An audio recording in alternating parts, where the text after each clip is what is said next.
Hello friends, देव studies से मैं पूनम कुमारी आपका बहुत बहुत स्वागत करती हूँ। दोस्तों, हम लोग पॉलिटी की सीरीज में संसद के बारे में पढ़ रहे हैं और संसद के बारे में यानी संसद के अंग के रूप में हम लोग लोकसभा, राज्यसभा और राष्ट्रपति के बारे में जाने हैं। उसके बाद संसद के सदन के रूप में हम लोग लोकसभा और राज्यसभा के बारे में जाने। तो संसद के सदन की बात करें या संसद के अंग की बात करें तो संसद के अंग के रूप में भी लोकसभा राज्यसभा को हम लोग जानते हैं और संसद के सदन के रूप में भी जो लोकसभा और राज्यसभा को हम लोग जानते हैं। तो अंग की बात करें या सदन की बात करें तो हम लोग लोकसभा और राज्यसभा के बारे में मूल रूप से पढ़ चुके हैं। यानी पिछली जो क्लास थी दोस्तों, वो लोकसभा और राज्यसभा से संबंधित थी। तो जिन दोस्तों ने नहीं देखा है पिछली क्लास, तो वो प्लेलिस्ट में जा करके देख सकते हैं।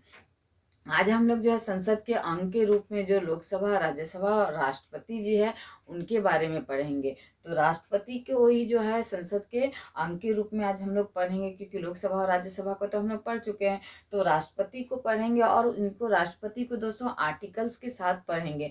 यानी किन किन आर्टिकल्स में जो है राष्ट्रपति से संबंधित क्या क्या जानकारियां दी गई है। क्योंकि अभी जो एग्जाम का लेवल है वो आपका हाई हो गया है, टफ हो गया। तो अब ऐसा हो गया है कि मीन्स एग्जाम में जो है आपको सिर्फ राष्ट्रपति से संबंधित बातों को ही नहीं पूछा जाता, बल्कि आर्टिकल्स के साथ जोड़ करके भी जो है प्रश्न आजकल पूछे जाते हैं। तो हम लोग आर्टिकल्स के साथ पढ़ेंगे राष्ट्रपति के जो भी अधिकार, जो भी कार्य है, उनसे संबंधित जो भी जानकारियां हैं उन सबको। तो क्या होगा कि जो भी हमारे यानी इससे रिलेटेड जो प्रश्न होंगे एग्जाम में वो हमारा यानी माइनस नहीं होगा, मिस नहीं होगा।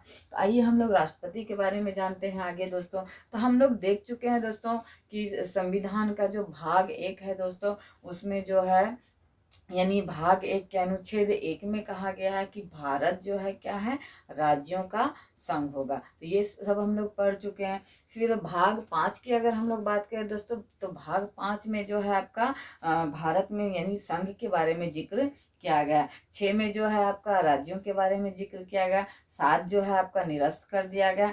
8वां जो है आपका केंद्र शासित प्रदेशों के बारे में 8वां भाग बताता है। तो जो 5 भाग में जो है दोस्तों जिसमें संघ का जिक्र किया गया है, और अनुच्छेद की अगर बात करें दोस्तों हम लोग, तो 52 से लेकर के 151 तक इसका जिक्र किया गया है आपका भाग 5 में, जो कि संघ से संबंधित जानकारी देता है। तो ये जो संघ से संबंधित जो जानकारी देता है भाग 5 दोस्तों, इसी में जो है आपका राष्ट्रपति और आपका जो मंत्री परिषद है या कार्यपालिका से संबंधित जितने भी पद है उन सब का जिक्र इनके मध्य किया गया है। तो आज हम लोग जो है राष्ट्रपति के बारे में पढ़ेंगे और राष्ट्रपति के बारे में जो है दोस्तों अनुच्छेद 52 से लेकर के 61 तक हम लोग पढ़ेंगे। तो अनुच्छेद 52 में जो है दोस्तों राष्ट्रपति के पद से संबंधित बातों को दिया गया है। आर्टिकल अगर 53 की बात करें दोस्तों, तो इसमें कार्य और शक्ति के बारे में बताया गया है। यानी राष्ट्रपति के क्या कार्य होंगे, क्या शक्तियां होगी, इसका जिक्र आपका आर्टिकल 53 में किया गया है।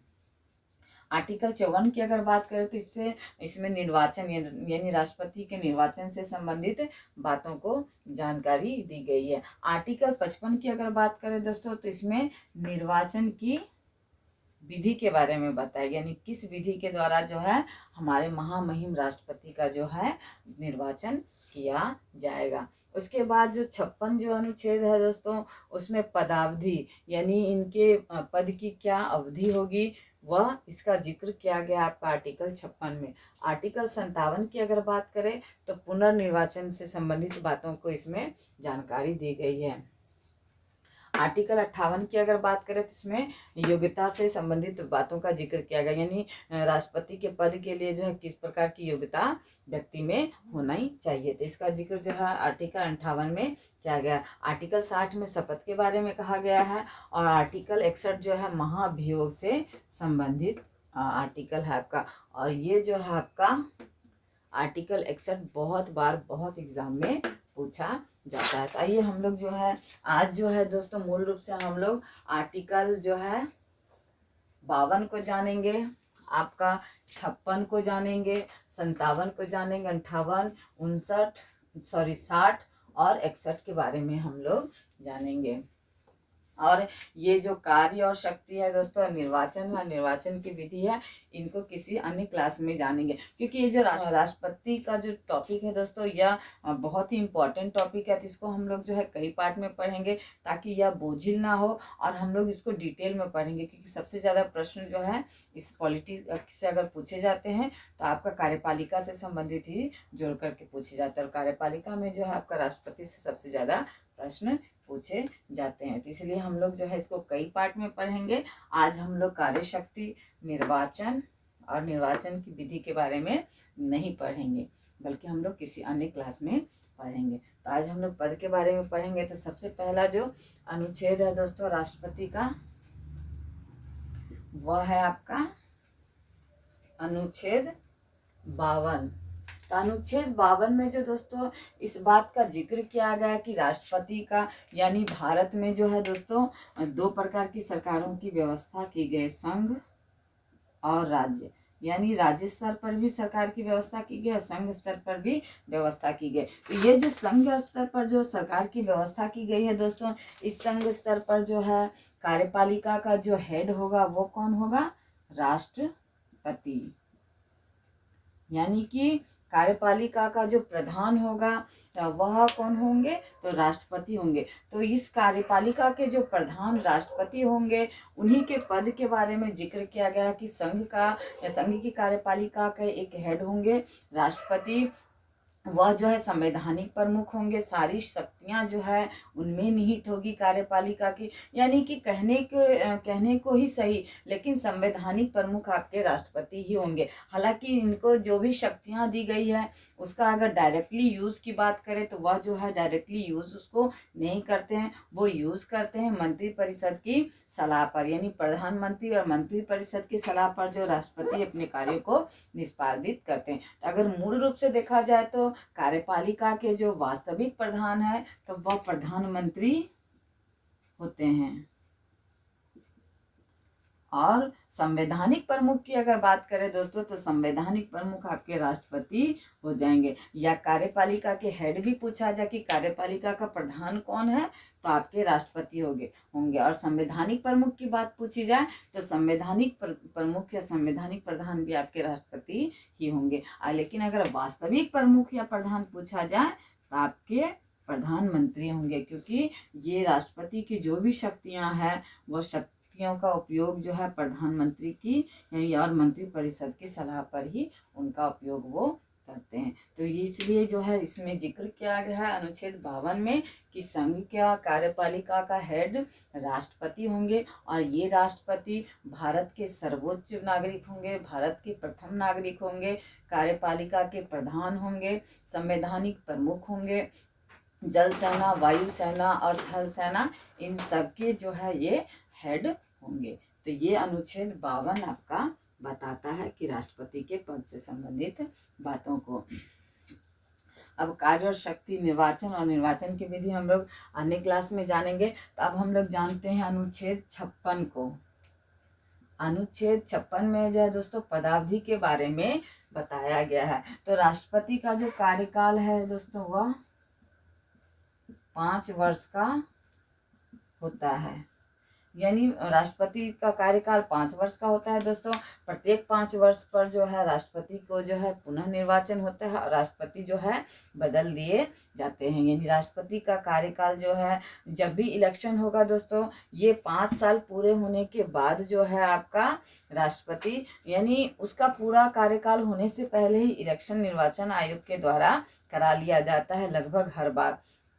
तो राष्ट्रपति का कार्यकाल 5 वर्ष का होता है। हमारे संविधान में इसका जिक्र किया गया है, और इस बात का जिक्र जो है अनुच्छेद आपका कहाँ बताया गया है?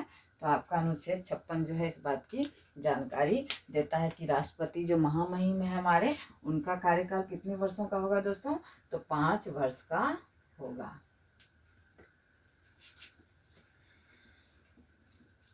अब हम लोग अनुच्छेद जो है 57 के बारे में जानते हैं, जो कि पुनर्निर्वाचन से संबंधित अनुच्छेद है दोस्तों। तो पुनर्निर्वाचन की अगर बात करें भारतीय संविधान में दोस्तों, तो इसका कहीं कोई जो है यानी जिक्र नहीं किया गया है कि एक व्यक्ति जो है कितनी बार राष्ट्रपति बन सकता है, एक व्यक्ति कितनी भी बार राष्ट्रपति बन सकता है। हालांकि एक डॉक्टर राजेंद्र प्रसाद जी ही थे जो भारत के प्रथम राष्ट्रपति थे। उनका कार्यकाल 2 बार रहा लगातार, यानी 1952 से लेकर के 1962 तक उनका कार्यकाल रहा। उसके बाद कोई भी ऐसे राष्ट्रपति नहीं आए जिनका कार्यकाल 2 बार रहा हो। किंतु यहाँ संविधान में हमारा कोई बॉन्डिंग नहीं है, कोई लिमिटेशन नहीं है कि एक व्यक्ति कितनी बार जो है राष्ट्रपति बन सकता है। तो एक व्यक्ति कई बार राष्ट्रपति बन सकता है अगर वह निर्वाचन मंडल के द्वारा चुना जाता है। तो ये हो गया आपका पुनर्निर्वाचन से संबंधित बात दोस्तों, जिसका जिक्र आपका अनुच्छेद 57 में किया गया है। अगर यूएसए की बात करें दोस्तों हम लोग, तो यहाँ जो है कोई भी व्यक्ति जो है मात्र 2 बार राष्ट्रपति बन सकता है। 2 बार से अधिक कोई भी व्यक्ति जो है राष्ट्रपति यहाँ नहीं बन सकता है। किंतु हमारे भारत में जो है एक व्यक्ति कई बार राष्ट्रपति बन सकता है। यह हमारे संविधान में व्यवस्था की गई है और इसका जिक्र जो है अनुच्छेद आपका 57 में किया गया है। अब योग्यता की हम लोग बात करते हैं दोस्तों, क्योंकि यह पद है सबसे सर्वोच्च पद है भारत, यानी भारत में सबसे ऊंचा पद है, सबसे सर्वोच्च, सबसे गणमान्य व्यक्ति, संवैधानिक प्रमुख, सबसे शक्तिशाली व्यक्ति का यह पद है, राष्ट्रपति का पद। तो इनकी क्या क्या योग्यता होनी चाहिए ये हम लोग देखते हैं कि संविधान में क्या क्या योग्यता दी गई है। तो सबसे पहली जो योग्यता है दोस्तों कि वह भारत का नागरिक हो, ये सबसे पहली आपकी योग्यता है। क्योंकि हमारे संविधान में दोस्तों कई ऐसे अधिकार है, कई ऐसे सर्विसेज है, कई ऐसे पद है जो विदेशियों को भी दिए गए हैं। तो यहाँ पर जो है विदेशी एलिजिबल नहीं है इस पद के लिए। तो इसलिए यहाँ सबसे पहला बिंदु, सबसे पहला पॉइंट और सबसे पहली योग्यता जो है दोस्तों वह है कि वह भारत का नागरिक हो। दूसरी जो योग्यता है दोस्तों वह है कि वह 35 वर्ष की आयु पूरी कर चुका हो, यानी कि वह भारत का नागरिक होना चाहिए और वह 35 वर्ष की आयु पूरी कर चुका हो।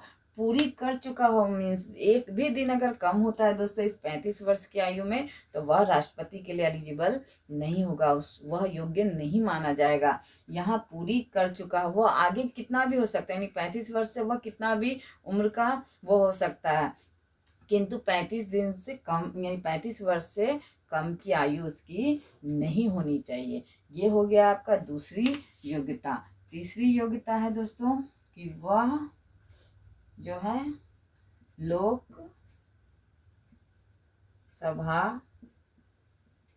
का सदस्य बनने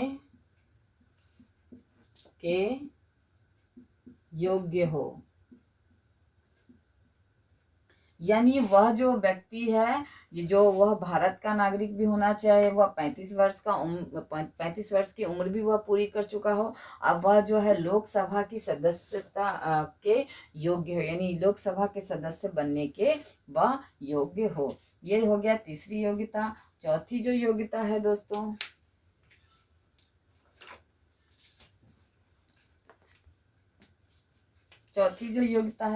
वह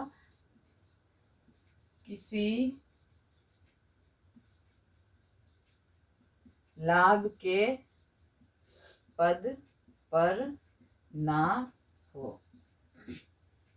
तो यहाँ जो लाभ का पद है दोस्तों, ये लाभ का जो पद है इसका कोई भी यानी इसके बारे में कुछ भी क्लियर जो जिक्र है यानी क्लियर नहीं किया गया है संविधान में कि लाभ के पद के अंतर्गत कौन कौन से पद होंगे, कौन कौन से पद नहीं होंगे। लेकिन 4 पद जो है दोस्तों उसके बारे में ये क्लियर किया गया है कि आपका जो राष्ट्रपति के पद होंगे, उपराष्ट्रपति के पद होंगे, राज्यपाल के पद होंगे, और जो मंत्री के पद होंगे, जो MLAs MPs होते हैं, उनके जो पद होंगे, उनके जो ये सारे पद जो है लाभ के पद के अंतर्गत नहीं गिने जाएंगे। तो चूंकि ये राष्ट्रपति के पद, राष्ट्रपति और उपराष्ट्रपति और गवर्नर का पद जो है लाभ के पद के अंतर्गत नहीं रखा गया है, तो इसलिए कोई भी व्यक्ति जो है राष्ट्रपति के पद पर रहते हुए जो है राष्ट्रपति के पद के लिए जो है यानी अपना नाम जो है आप यानी इलेक्शन में वह खड़े हो सकते हैं। तो ये हो गया दोस्तों 4 योग्यता कि वह भारत का नागरिक हो, वह 35 वर्ष की आयु पूरी कर चुका हो, वह लोकसभा की सदस्यता के योग्य हो, और वह किसी लाभ के पद पर ना हो, यानी कि वह किसी यानी कि सरकारी पद पर, सरकारी जो सर्विसेज है, गवर्नमेंट जॉब है, उससे रिलेटेड किसी पद पर वह व्यक्ति ना हो। बाकी यानी कि आपके चाहे वो राष्ट्रपति के पद पर हो, उपराष्ट्रपति के पद पर हो, चाहे वो लोकसभा या राज्यसभा में MPs या MLAs हो या गवर्नर हो, ये सब जो है इस पद के लिए एलिजिबल माने जाएंगे। बस वह गवर्नमेंट जॉब में नहीं होना चाहिए। इसके बारे में डिटेल में अगर जानने की बात करें दोस्तों, तो संविधान में जो है इस पद को क्लियर करने के लिए का अधिकार जो है दोस्तों वह संसद को दिया गया। यहाँ यानी सर्वोच्च न्यायालय को भी यह अधिकार नहीं है कि लाभ के पद के अंतर्गत कौन कौन से पद को रखा जाएगा, यह अधिकार सिर्फ और सिर्फ संसद को दिया गया है। तो इससे भी जोड़ करके जो है प्रश्न पूछा जाता है। तब सोचने वाली बात है दोस्तों कि वह भारत का नागरिक है, तो भारत की नागरिकता तो बहुत से लोगों को यानी लाखों लोगों को मिली हुई है। बहुत लाखों की संख्या में लोग 35 वर्ष की आयु भी पूरी कर चुके होंगे, लाखों की संख्या में लोग सभा की सदस्यता बनने की योग्यता भी लोग रखते होंगे, और बहुत कम ऐसे लोग होते हैं जो गवर्नमेंट जॉब में होते हैं। तो क्या ऐसा कोई भी व्यक्ति जो है वह जो है राष्ट्रपति के पद के लिए आवेदन दे सकता है या उसमें इलेक्शन में खड़ा हो सकता है? तो ऐसा नहीं है दोस्तों। इसमें अगर यह व्यवस्था हो तो लाखों की संख्या में जो है, हजारों की संख्या में जो है राष्ट्रपति के पद के लिए लोग जो है इलेक्शन में खड़े होंगे। तो ये व्यवस्था नहीं है। यहाँ जो है दोस्तों 50 जो है व्यक्ति जो है आपका प्रस्तावक होने चाहिए, 50 जो है दोस्तों वह अनुमोदक होने चाहिए। यानी कि आपको 50 MLA चाहे MPs चाहे MLA और MPs दोनों जो है आपके नाम का प्रस्ताव वहां रखे और 50 लोग जो है उसको अनुमोदित करे। यानी 100 MLA और MPs का जो है आपको प्रस्तावक यानी अनुमोदक के रूप में, प्रस्तावक या अनुमोदक के रूप में चाहिए। तो कोई भी व्यक्ति यहाँ इस 100 MLA MP का वोट को आसानी से नहीं जीत सकता है, वह प्रस्तावक या अनुमोदक के रूप में खड़ा नहीं कर सकता है 100 MLA या MP को। जो राजनीतिक गलियारे का दिग्गज होगा, जो राजनीतिक में यानी गहरी पैठ रखता हो, पकड़ रखता हो, वही व्यक्ति जो है आपका यहाँ इस स्टेज तक पहुंच सकता है और वही जो है राष्ट्रपति के पद के लिए निर्वाचन में खड़ा हो सकता है। हम आप और मामूली आदमी यहाँ 100 लोगों की जो है यानी प्रस्तावक और अनुमोदक के लिए क्लियर यानी हम लोगों नहीं कर सकते हैं। एक आम आदमी ये नहीं कर सकता है, यह सिर्फ वही व्यक्ति कर सकता है जिसकी राजनीति में अच्छी पकड़ हो, लोकसभा राज्यसभा या राजनीतिक गलियारे में अच्छी उसकी पकड़ हो, वही इस यानी ये रिक्वायरमेंट पूरी कर सकता है। तो ये हो गया दोस्तों आपका योग्यता से संबंधित बात। और एक है आपका यानी कि जब राष्ट्रपति के पद के लिए जो है यानी खड़े होते हैं लोग, तो उसमें क्या होता है दोस्तों, आपको 15,000 रुपया जो है आपको 15,000 रुपया जो है आपका यानी जमानत के रूप में आपको जमा करना पड़ता है RBI को। तो ये दोस्तों चाहे आप राष्ट्रपति के इलेक्शन में खड़े हो, चाहे आप पंचायत के इलेक्शन में खड़े हो यानी शासन का जो विकेंद्रीकरण की जो नीति अपनाई गई है हमारे संविधान में, तो आप पंचायत लेवल से लेकर के राष्ट्रपति के इलेक्शन तक जो है कोई भी इलेक्शन उठा करके देख लीजिए, प्रत्येक इलेक्शन में जो है आपको कुछ ना कुछ जमानत जो है पंचायत से लेकर के राष्ट्रपति के लेवल तक के चुनाव में रखने को यानी नियम बनाया गया है। तो ये राष्ट्रपति को जो है 15,000 रुपये जमानत के रूप में जमा करना होता है इलेक्शन में। और आपको आरबीआई जो है, या आरबीआई चाहे सरकारी खजाने में यह जमा किया जाता है। तो दोस्तों, जब राष्ट्रपति का इलेक्शन होता है यानी निर्वाचन होता है, तो वहाँ पे क्या होता है कि कुल वोट का जो है आपका,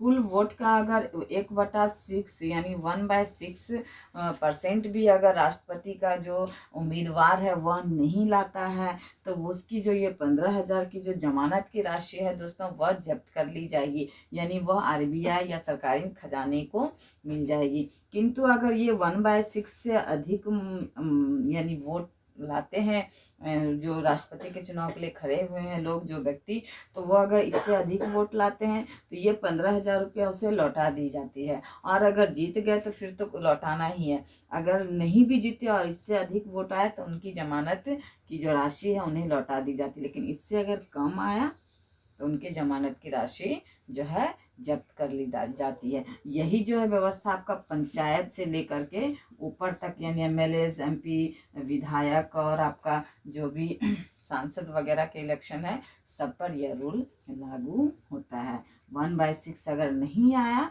तो आपकी जमानत की राशि जब्त कर ली जाती है। तो ये हो गया दोस्तों योग्यता से संबंधित जानकारी, जिसका जिक्र आपका आर्टिकल 58 में किया गया है। अब जो है हम लोग दोस्तों आर्टिकल 60 के बारे में पढ़ेंगे, जो कि शपथ से संबंधित है। तो आर्टिकल 60 में जो है दोस्तों, जिसमें शपथ का जिक्र किया गया है, तो राष्ट्रपति जो कि महामहिम है, देश के सर्वोच्च नागरिक है, प्रथम नागरिक है, संवैधानिक प्रमुख है, तो इनको शपथ कोई आम आदमी तो दे नहीं सकता है, इनको कोई आम आदमी शपथ नहीं दिला सकता है। तो इनको शपथ जो है कौन दिलाएंगे दोस्तों? तो आपके सर्वोच्च न्यायालय के प्रधान न्यायाधीश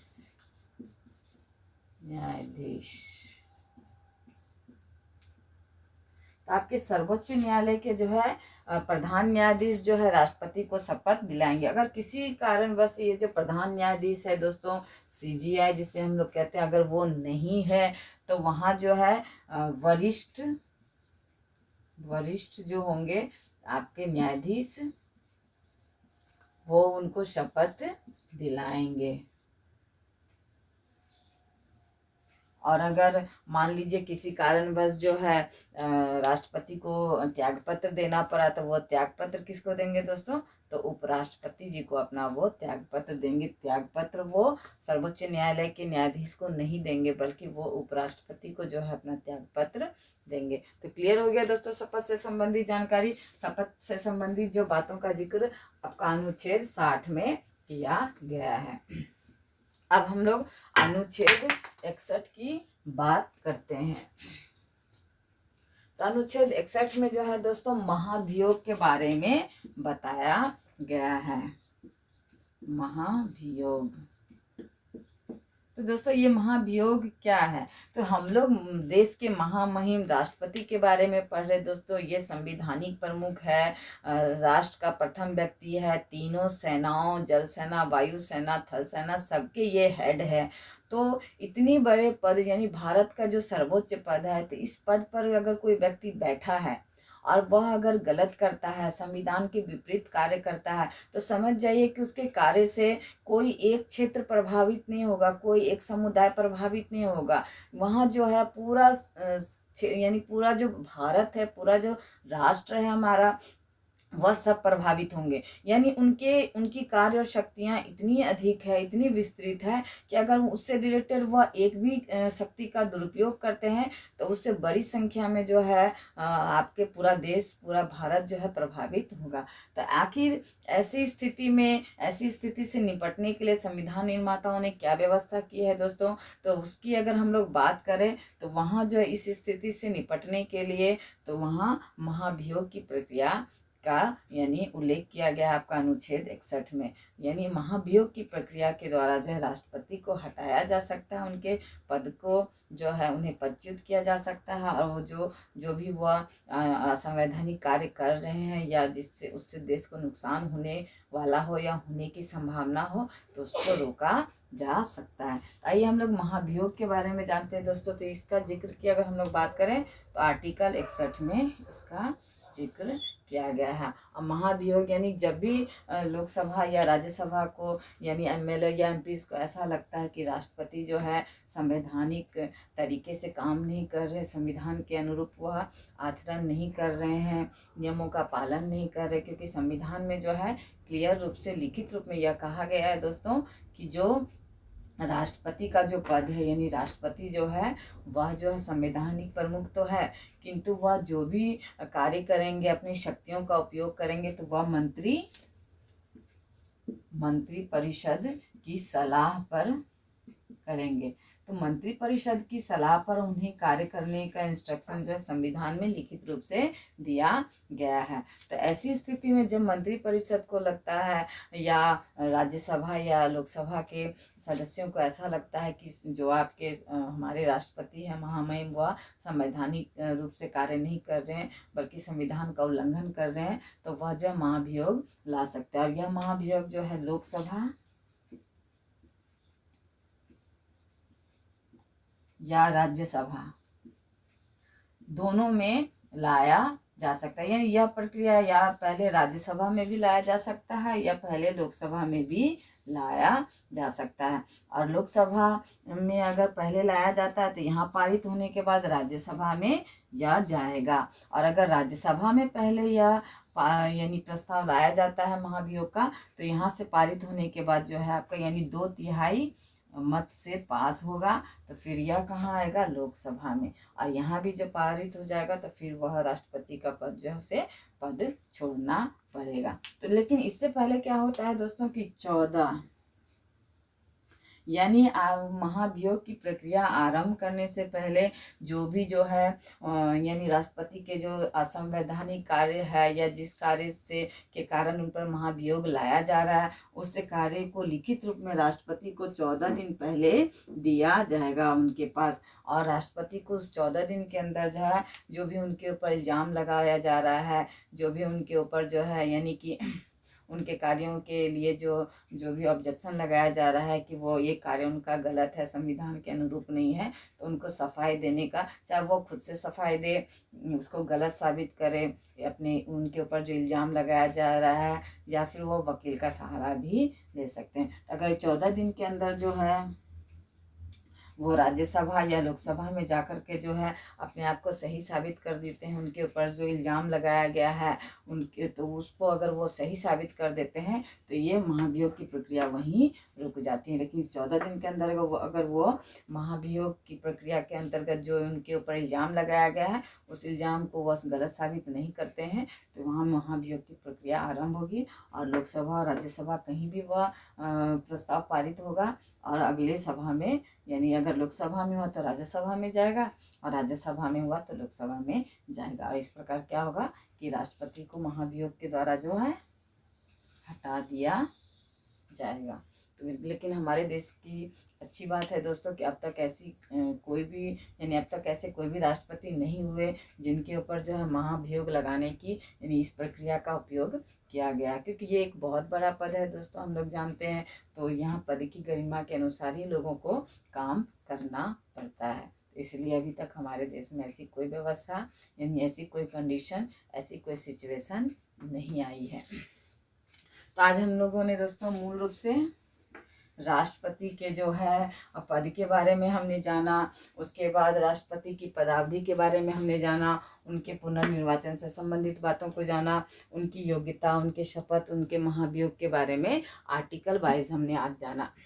अगली क्लास में जो है दोस्तों हम लोग निर्वाचन और निर्वाचन की विधि के बारे में जानेंगे, और उसकी अगली क्लास में हम लोग कार्य और शक्तियों के बारे में जानेंगे।